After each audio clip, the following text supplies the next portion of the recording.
livro do Gênesis,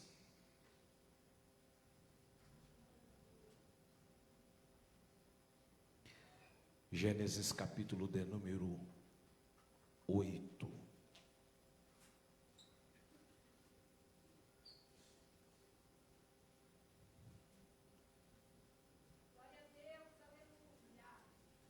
Capítulo 8, nós vamos ler o verso de número 7 e também o verso de número 8. Gênesis capítulo 8, versículo 7 e também o versículo 8. Os que acharam diz, eu achei. Diz assim: e soltou um corvo que saiu indo e voltando até que as águas se secaram de sobre a terra. Depois soltou uma pomba a ver se as águas tinham minguado de sobre a face da terra. Se você puder, repita comigo. E soltou um corvo, e soltou uma pomba. Amém. Assentai-vos por gentileza. Amados irmãos, bom é poder estar na casa do Senhor.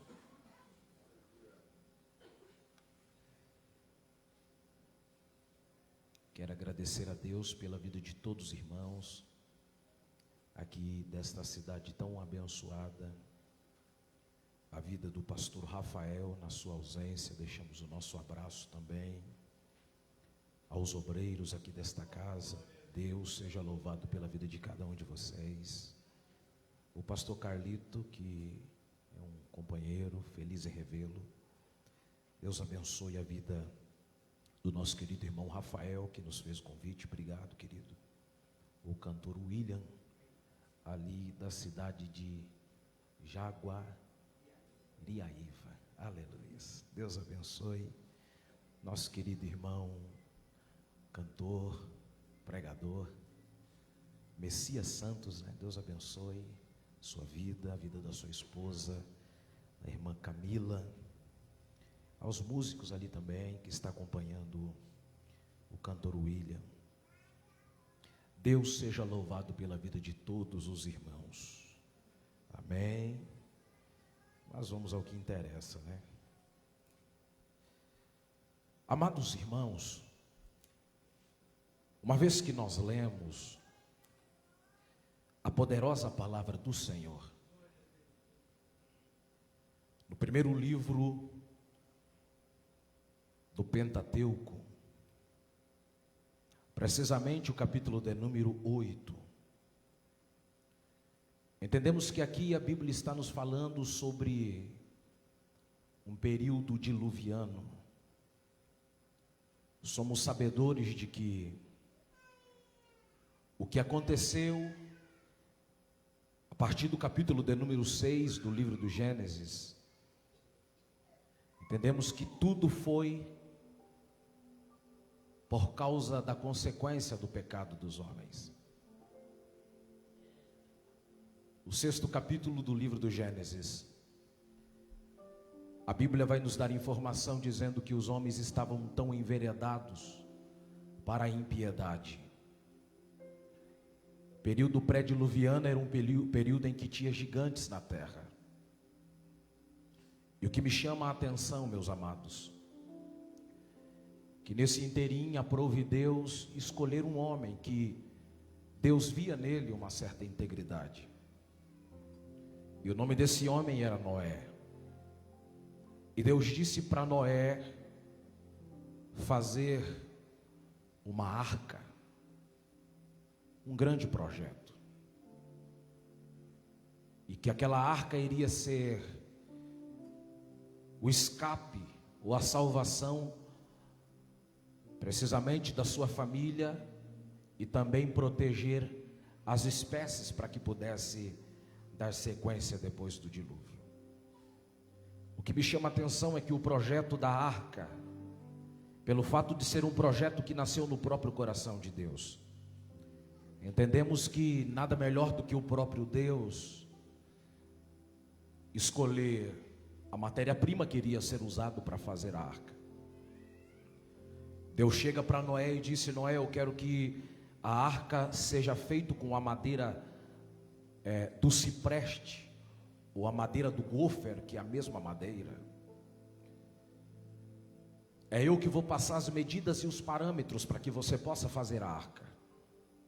Eu quero que esta arca tenha aproximadamente 135 metros de comprimento, aproximadamente 22 metros e meio de largura e 13 metros e meio de altura. Eu quero, Noé, que você faça com que dentro dessa arca tenha pelo menos 3 compartimentos ou 3 galerias. E também eu quero que você simplesmente coloque uma porta na lateral ou no lado da arca. E na parte de cima, faça também uma janela. E depois que você tiver usado da matéria-prima, a madeira do cipreste ou a madeira do gofer, eu peço que você betume esta arca por dentro e por fora, para que não venha ter perigo de infiltração, ou até mesmo a água venha entrar na arca. A Bíblia vai nos dar informação dizendo que, uma vez que Deus passou para Noé todas as medidas e os parâmetros, a Bíblia diz que Noé, acatando a ordem de Deus, ele começou a fazer a arca. A partir do momento que Noé terminou a arca, a Bíblia vai nos dar informação dizendo que Deus disse para Noé que dentro da arca iria entrar animais impuros, mas também animais puros. Entre as aves, entre os répteis, entre os animais quadrúpedes, existiriam aqueles que eram considerados como animais impuros. Se você quiser ver quais são estes, leia depois Levíticos 11. E o que me chama a atenção é que Deus deu também uma quantidade de animais de cada espécie. Deus disse: eu quero 2 pares de cada espécie. E esses 2 pares serão de animais impuros, ou seja, 2 machos impuros e 2 fêmeas impuras. Em contrapartida, Deus disse assim, agora com relação aos animais puros, eu quero que você coloque pelo menos 7 pares. Dos animais impuros, Deus pediu para colocar 2 pares. Dos animais impuros, Deus pediu, ou melhor, dos animais puros, Deus pediu para colocar 7 pares. Ou seja, de cada 4 animais impuros dentro da arca, iria ter pelo menos 14 animais puros dentro da arca. Somos sabedores de que a arca é o símbolo da igreja. Entre os sermões de Cristo, precisamente tratando com relação à vida dele, Jesus usou falando sobre os dias de Noé. E o que me chama a atenção é que da mesma maneira que dentro da arca, de cada 4 animais impuros, existia pelo menos 14 animais puros, assim também dentro da igreja, o que sempre vai prevalecer não é a impureza. Sempre o que vai prevalecer dentro da igreja é a pureza. Nós estamos vivendo uma época em que as pessoas generalizam. Não tem jovem que se santifica dentro da igreja. Claro que tem. Todo pastor é ladrão. Mentira. Tem pastor ladrão? Tem, mas tem pastores que são homens que dão a vida em prol do reino. Dentro da igreja tem gente que vive uma vida de impiedade, de sujeira, de suborno. É claro que tem. Mas na mesma igreja, aonde tem gente impura, Deus sempre vai preservar aqueles que levam uma vida de pureza espiritual. E cá para nós, a impiedade não prevalece, a sujeira não vai prevalecer, porque veja que de cada 4 animais impuros, existia 14 animais que eram puros.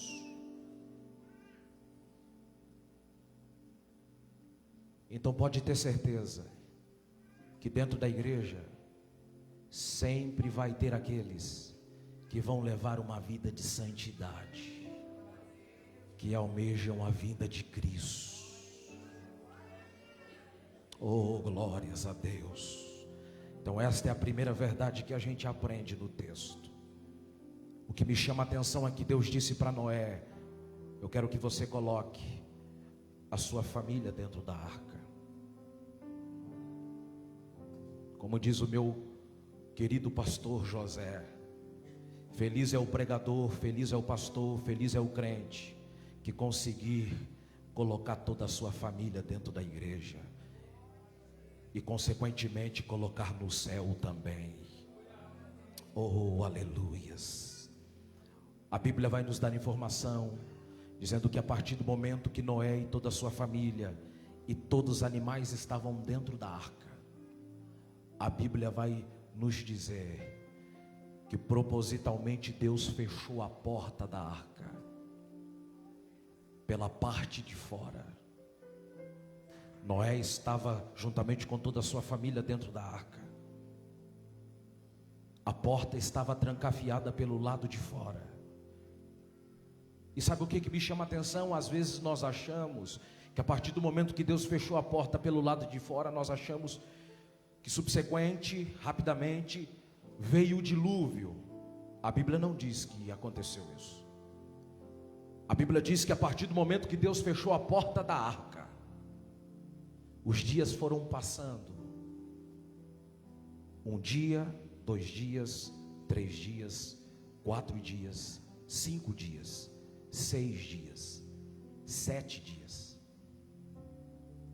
Se você analisar esses 7 dias, no término do 7º dia, foi a partir deste momento que veio o dilúvio, ou seja, ficou 1 semana sem chover, e Noé dentro da arca, com a sua família e com todos os animais.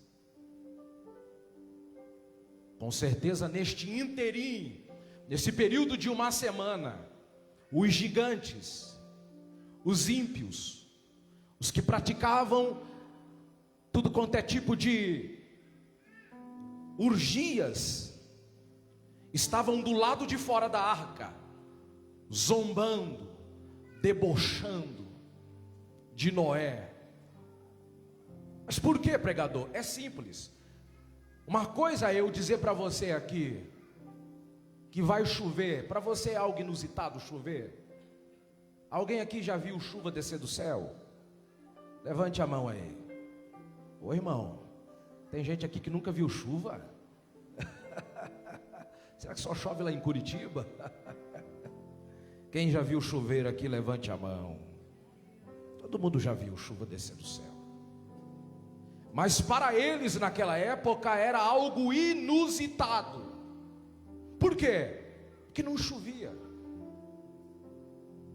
Vai ser a primeira vez, biblicamente falando, que vai descer água do céu.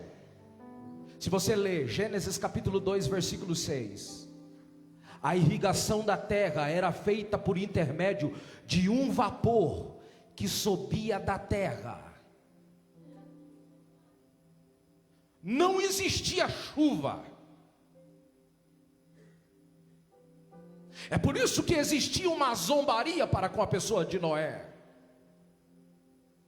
Era algo inusitado, algo que eles nunca tinham visto. E Noé dizendo: vai chover, vai chover, vai vir um dilúvio. Quando chega no 7º dia, a Bíblia diz que começa a chover. Deus escancara a janela dos céus e começa a chover. Não bastasse isto, os lençóis freáticos que cortam por debaixo da terra, as fontes de baixo começou a estourar, as ondas foram tomando uma proporção tão grande. Uma semana de dilúvio, não parava de chover. E o projeto, a arca, começou a navegar por cima das águas. E Noé e toda a sua família dentro da arca. Deus não pediu para colocar um leme, porque esta embarcação quem governa é o próprio Deus. Oh, aleluias. É Ele que vai nos levando. Nós acabamos de ouvir aqui um breve testemunho extraordinário do nosso querido irmão William. É Deus que vai nos levando, Ele leva para onde quer e vai levando, oh glórias. E a água foi aumentando, aumentando. Um dia um menino perguntou para mim: o dilúvio foi regional ou o dilúvio foi mundial? Eu fico com a Bíblia. Depois você chega em casa, leia o capítulo de número 7. Eu vou ler para você. Capítulo 7, versículo 19, a Bíblia diz assim, ó: e as águas prevaleceram excessivamente sobre a terra, Eretz, sobre toda a terra, e todos os altos montes que havia debaixo de todo o céu foram cobertos. Então foi mundial. As águas tomaram uma proporção tão grande que a Bíblia diz que todos os montes, até mesmo o Monte Everest, que tem mais de 8.000 metros de altura, ele foi coberto pelas águas e passou 7 metros de altura acima de todos. Todo ser que respirava morreu. Estavam mortos. 40 dias de dilúvio. A partir deste momento, a Bíblia vai nos dar informação dizendo, no versículo de número 8, ou melhor, no capítulo 8, a partir do versículo de número 1, a Bíblia diz que Deus mandou um vento, e este vento fez com que as águas se aquietassem. Deus cerrou as fontes dos abismos, e as janelas dos céus e as chuvas dos céus deteve-se. Nesse inteirinho a Bíblia diz que os dias foram passando e já chegou a 150 dias em que Noé estava com a sua família dentro daquela arca. E as águas foram minguando a ponto de ver já os topos das montanhas. Aí sabe o que Noé fez? A Bíblia diz que Noé foi lá no primeiro compartimento daquela arca e pegou um corvo que fazia parte das aves impuras, e a Bíblia diz que Noé pegou aquele corvo, subiu na janela e lançou o corvo. Voa, corvo, nos traga algum resultado.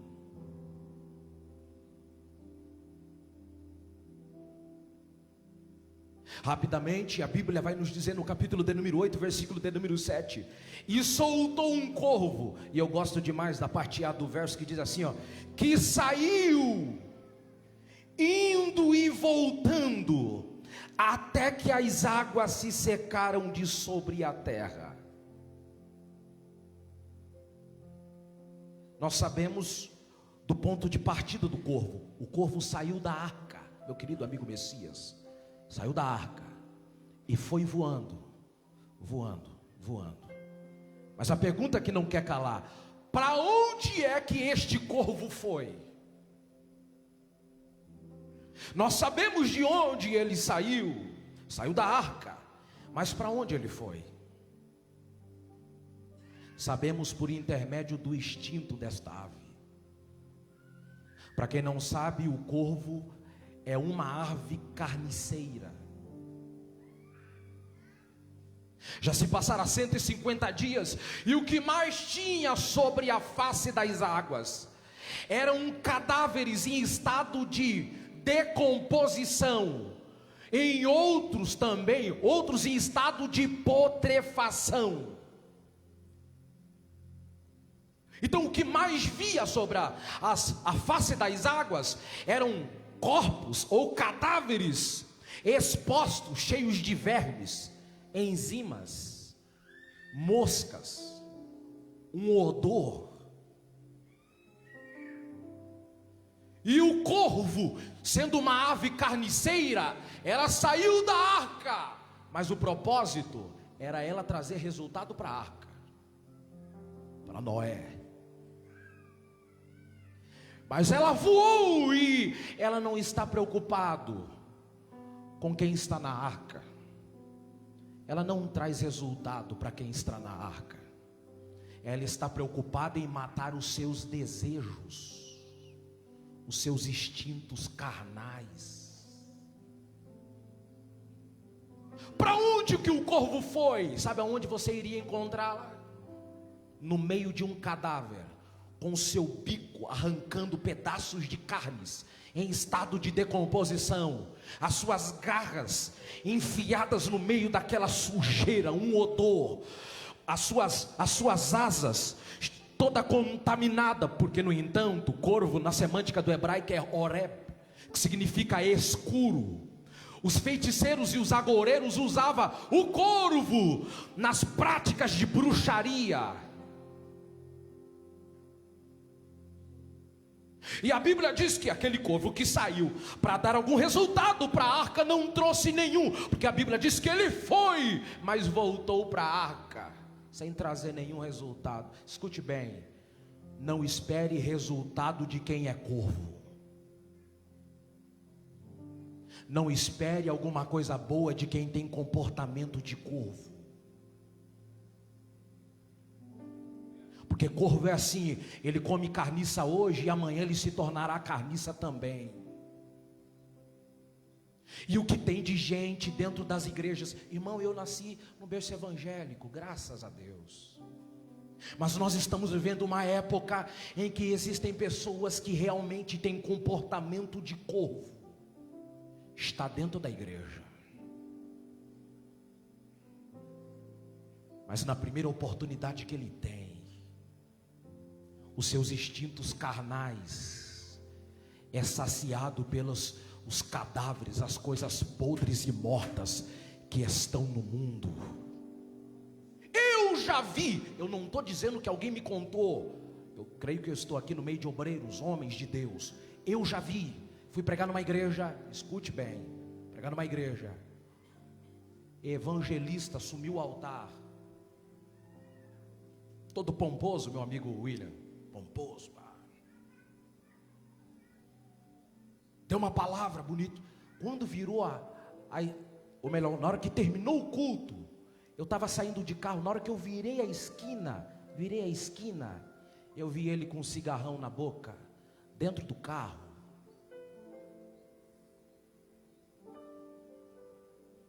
Corvo. Porque corvo só come o que não presta. Gente que às vezes vem para a igreja, mas sai daqui e vai para a balada. Entendendo? Gente que se comporta dentro da igreja, se fala, não, mas esse daí é crente. Aí chega em casa, é viciados em sites pornográficos, acabando com o casamento. Deus está mandando dizer aqui nesta noite, eu não vim aqui brincar. É Marracai, Oséias, que haja uma metanoia em vocês. Deus quer te transformar de dentro para fora. Está na hora da gente parar de ter comportamento de corvo. Oh, aleluias. Aí a Bíblia diz que o corvo veio. Noé, vendo que o corvo não trouxe nenhum resultado para a arca, a Bíblia diz que lá vai Noé no terceiro andar, e ele pega uma outra ave por nome de pomba.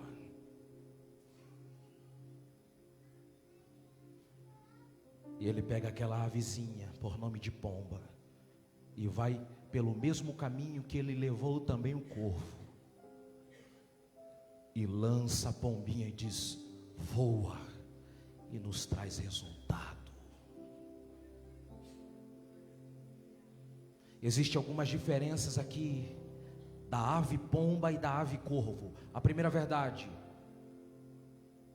é que as penagens da pomba é branquinha, branquinha, símbolo de pureza, de santidade. E na parte interna do corvo e da pomba, há alguma diferença? Também existe. Entre os órgãos do corvo, existe entre os órgãos algo por nome de fel. Agora, a pomba é a única ave que não possui fel entre os seus órgãos. Qual é a outra diferença do pombo e da corva? Ou melhor, do corvo e da pomba? Sabe qual é a diferença? É que o corvo é considerado como uma ave solitária. Você poderia me dizer, mas como? Todas as vezes que a gente vê um corvo ao redor de uma carniça, entre os cadáveres, sempre tem um monte de corvo. Pois bem, corvo só está com corvo na hora que é para comer coisa que não presta. Mas a maioria das vezes o corvo está sozinho. Quem não tem Jesus é que nem corvo também.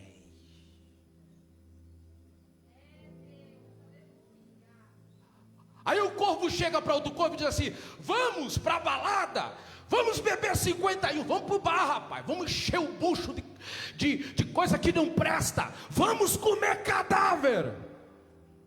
Aí você olha aquele monte de corvo comendo o que não presta, e às vezes a gente acha que eles estão felizes, mas não estão. A maioria das vezes eles estão numa solidão terrível.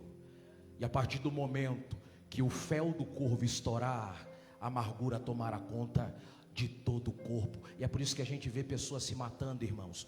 Eu não aceito, biblicamente falando, um cristão de verdade tirar sua própria vida. Me prove um apóstolo, a não ser Judas. Mas, na verdade, Judas não se tornou apóstolo, que tirou a sua vida. Nenhum deles. João Marcos foi morto nas escadarias da biblioteca de Alexandria. A história dos mártires vai dizer que João Marcos foi apedrejado. Vendo que ele estava demorando para morrer, eles pegaram porretes, esmagaram o cérebro, o cerebelo daquele discípulo de Cristo, até esvair toda a sua massa encefálica. É inadmissível um cristão de verdade tirar a vida.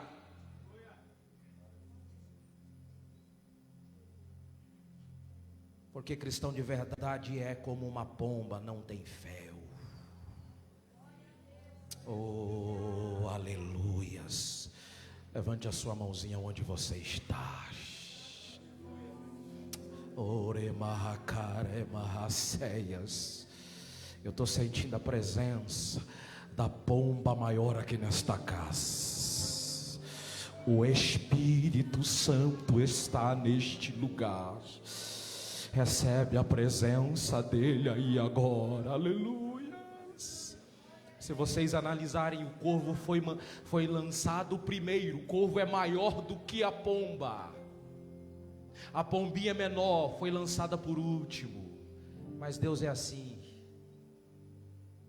Deus não usa quem é grande, Deus usa quem é pequenininho. Deus está nas coisas pequenas. Oh, aleluias. Aí a pombinha foi, e a Bíblia diz que a pombinha foi voando, e o texto diz, e retornou e voltou para a arca, porque não tinha onde repousar os seus pés. Será que não tinha nenhum lugar firme para aquela pomba pousar os seus pés? Tinha, os cadáveres. Mas é que pomba fica doente aonde tem sujeira.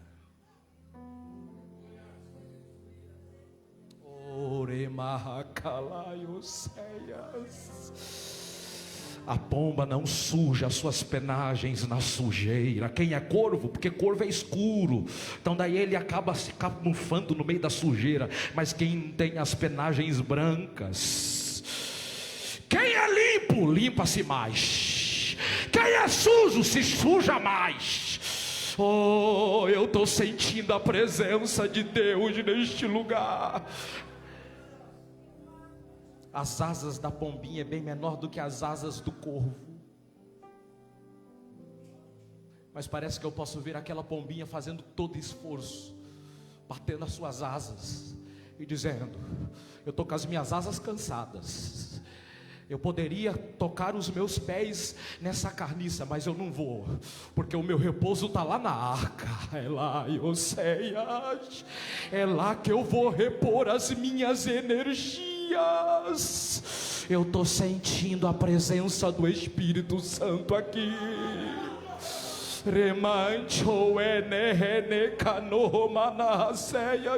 Aí a pombinha foi voando, e a Bíblia diz que Noé, na janela, uma vez que ele viu que a pombinha estava voltando, ele estendeu a sua mão e teve felicidade, alegria de trazer a pombinha de novo para dentro da arca. E ele tocou na pombinha, se aproximou da pombinha. Noé aqui é um tipo de Deus. Porque que tem gente dentro da igreja, que está há anos dentro da igreja, mas não se relaciona com o pai da casa? É porque Deus não se manifesta para quem tem comportamento de corvo. Quando o corvo foi e voltou, a gente não vê Noé indo e buscando e tocando no corvo. Mas quando a pombinha voltou, ele se sentiu alegre e falou: tu és pura, então vem aqui que eu vou tocar em você. Eu vou manifestar o meu poder sobre a sua vida. Aleluias. Aí uma vez que a pombinha estava dentro da arca, para a gente terminar, a Bíblia diz que passou 7 dias. E sabe o que Noé fez? Pegou a mesma pombinha, levou na janela e disse: vai pela segunda vez, voa. Porque quem nasceu para voar tem que voar mesmo. Oh, glórias a Deus. Esses dias eu gostei de uma frase que eu vi. Diz assim, ó: pássaro que nasce em gaiola acha que voar é doença, mas quem nasceu para ser livre vai voar mesmo. Oh, glórias a Deus. E aquela pombinha foi voando, e os seus olhos fitados,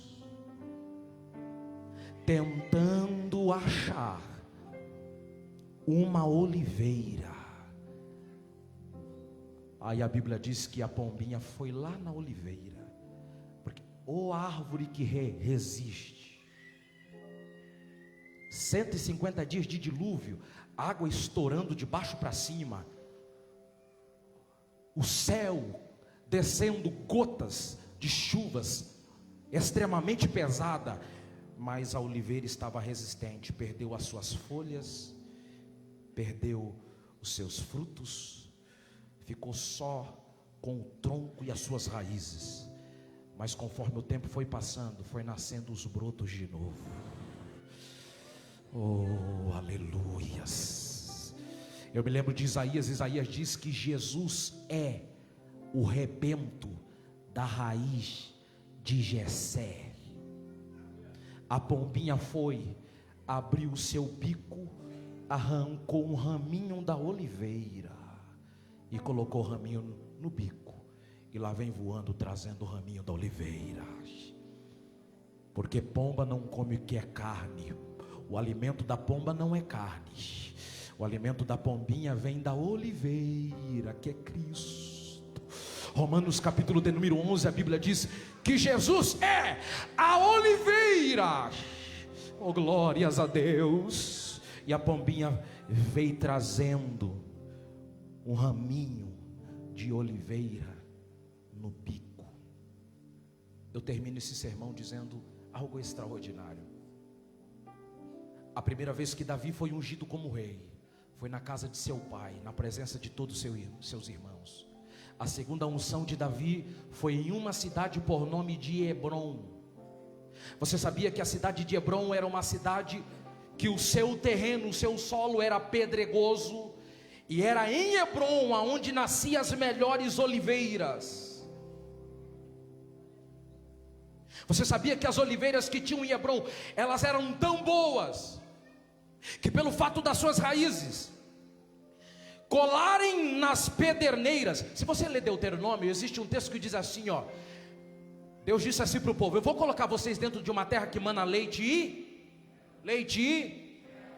e que da pedra ou da pederneira sairá azeite.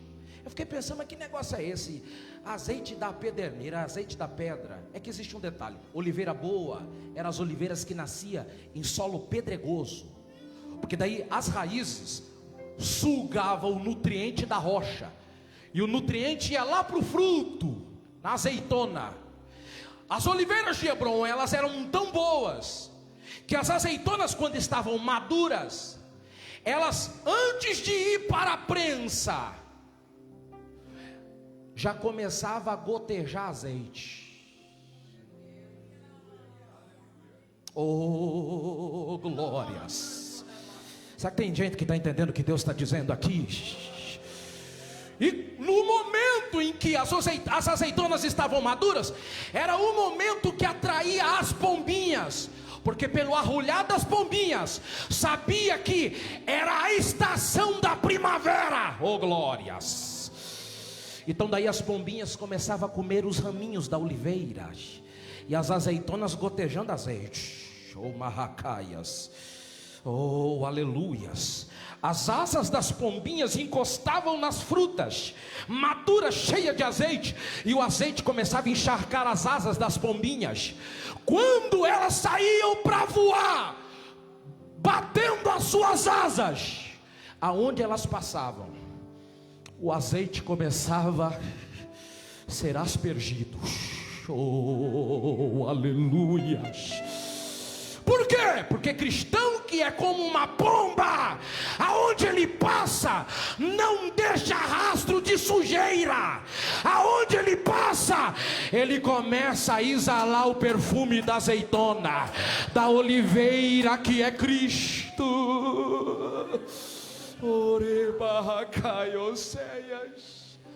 Que você saia daqui hoje tendo a certeza de que você é uma pomba, uma pombinha de Cristo. Saia daqui hoje encharcado de azeite. Essa noite é a noite da gente quebrar os paradigmas. O Espírito Santo, a unção de Cristo, quer impregnar na sua alma nesta noite. Às vezes nós resumimos os dons espirituais, parecemos que só temos o dom de línguas, sendo que existem dons que são mais excelentes do que o dom de línguas. Oh, como nós precisamos dos dons espirituais. Oh, o Espírito Santo quer te dar essa noite dom de variedade de línguas. O Espírito Santo nessa noite quer te dar dom de interpretação de línguas. Que coisa extraordinária ver alguém falando em línguas, aí levanta outro irmão e começa a interpretar e começa a edificar toda a igreja. Oh, que o Espírito Santo nos dê dom de cura, meu querido amigo Messias, que nós possamos presenciar milagres no nosso meio. Que o Espírito Santo nos dê dom de operações, de maravilhas. Imagine chegar alguém aqui agora, sem um braço, e você estender a mão e dizer assim: ô meu irmão, paz do Senhor. Aí a pessoa diz: eu não posso estender as mãos porque eu não tenho braço e muito menos mão. Aí tu diz: esse não é o problema, eu tenho dom de operações de maravilhas. Aí estende as mãos e diz assim: em nome do Senhor Jesus Cristo, Faz crescer o braço aqui agora. Aí vai crescendo o osso, vai crescendo o músculo, vai crescendo o nervo, vai crescendo as mãos, os dedos. Nós precisamos entender que não há limite com relação ao mundo espiritual. Nós precisamos sair deste lugar diferente. Não podemos aceitar entrar aqui e sair do mesmo jeito. Culto, para ser culto, tem que ter expectativa. Sabe qual é o grande problema? É que nós achamos que culto é receber. Mas quem diz que culto é receber? Culto é dar.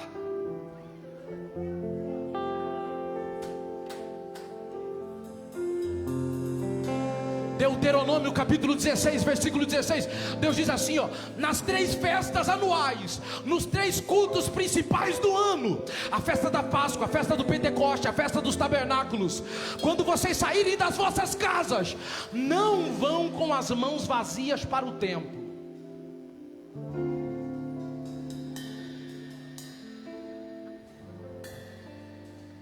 O grande problema é que a gente entra na casa só para receber.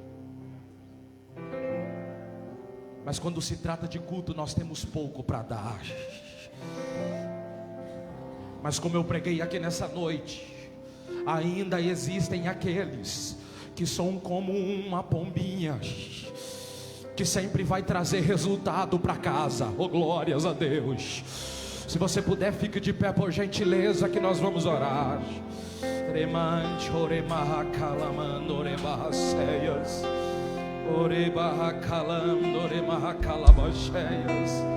Jesus quer te dar dons espirituais aqui nesta noite. Aleluia. Se você puder, pegue na mão desta pessoa que está do seu lado.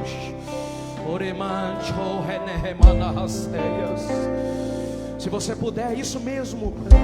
Se você tem comunhão com esse irmão, com essa irmã que está do seu lado, o Espírito Santo está nesta casa.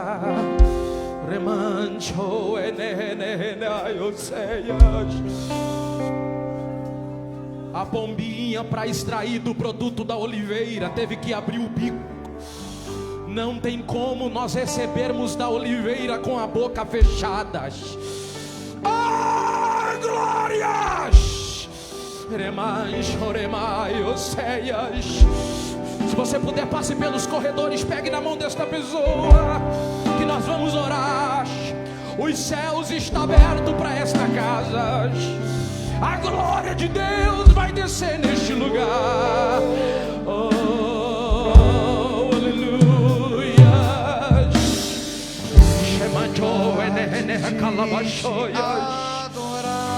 Oh, deixa o azeite tomar conta da sua vida e agora.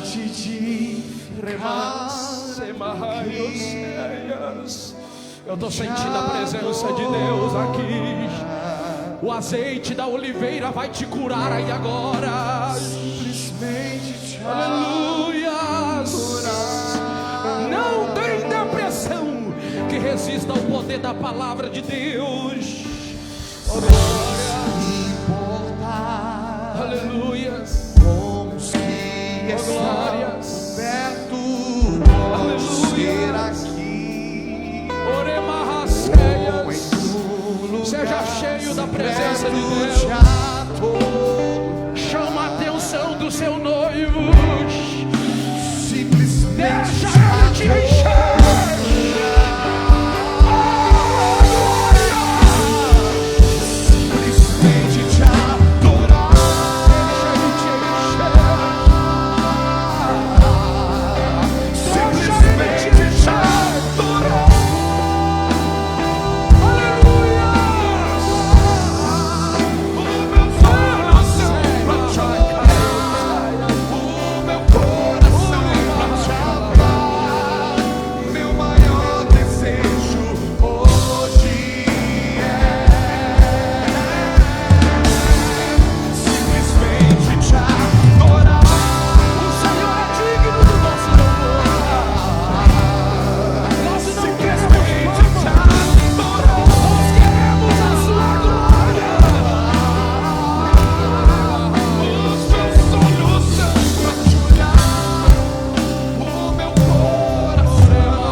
desejo hoje é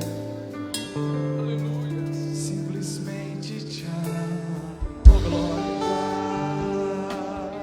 Eu gostaria de saber se tem no nosso meio alguém que não é cristão. Levante a sua mãozinha assim para que eu possa te conhecer. Tem alguém no nosso meio que não é cristão? Não tem? Tem alguém no nosso meio que está afastado da igreja e que quer voltar hoje para Jesus? Se tiver, saia do seu lugar, porque eu quero orar pela sua vida. Aonde está a primeira pessoa para Jesus? Aonde está você? Aleluias, aleluias. Pode ser a última oportunidade. Aleluias. Está vindo ali. Está vindo ali. Quem pode adorar o nome do Senhor Jesus Cristo? Aleluias. Aonde está a segunda pessoa para Jesus? Aonde está você? Aonde está? Deus quer mudar a sua história. Deus quer fazer coisas extraordinárias na sua vida. Aonde está você? O ano passado, final do ano passado, eu estava pregando numa conferência de jovem.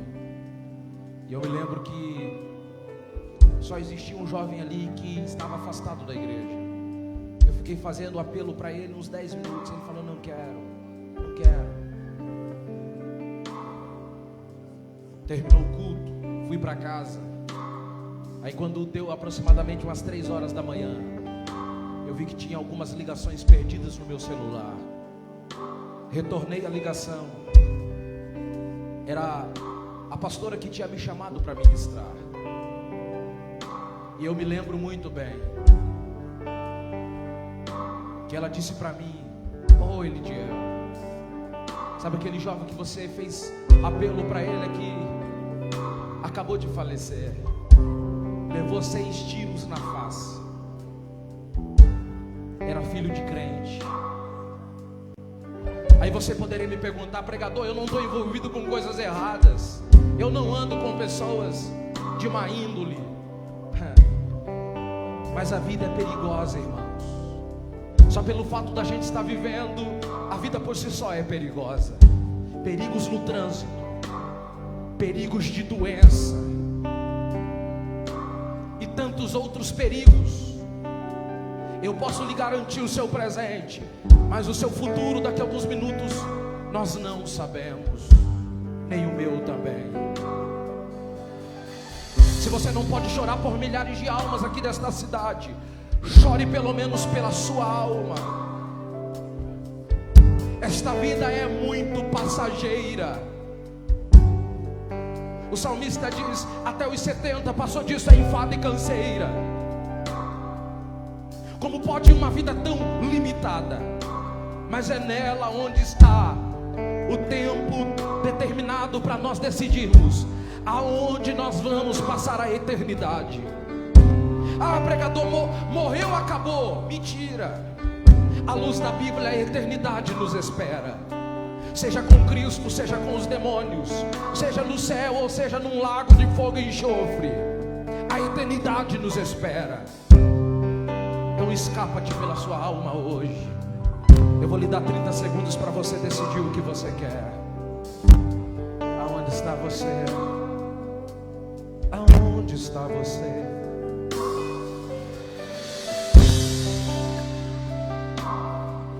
Aleluia. Estenda a mão para cá, igreja. Vamos orar por esta nossa irmã. Como é que é seu nome? Jaqueline. Vamos orar pela nossa irmã. Estenda a mão para cá. Aleluia. Isso. Vem aqui próximo, eu quero orar pela sua irmã. Senhor Jesus, aqui está, Pai, a Jaqueline, está recebendo o Senhor como o único Salvador da vida dela. Nós repreendemos toda a maldição, nós repreendemos todo o mal do inferno, nós repreendemos toda obra contrária, nós repreendemos todo pensamento diabólico. A partir de hoje, que a mente dela venha ser banhada pela sua unção, Senhor Jesus Cristo, crendo, Pai, que o seu sangue é poderoso para purificá-la. Abençoe a vida desta mulher, que é nossa irmã em Cristo. Senhor Jesus Cristo, que a partir de hoje comece um novo tempo, um novo momento na vida dela, crendo, Jesus, que o Senhor está no controle. Abençoe o futuro desta mulher. Nós repreendemos toda inveja, todo mal, que por intermédio da vida dela ela possa ganhar centenas e milhares de pessoas. Levante ela para ser uma profetisa, em nome de Jesus. Deus abençoe. Assentai-vos, por gentileza. Obrigado pela atenção.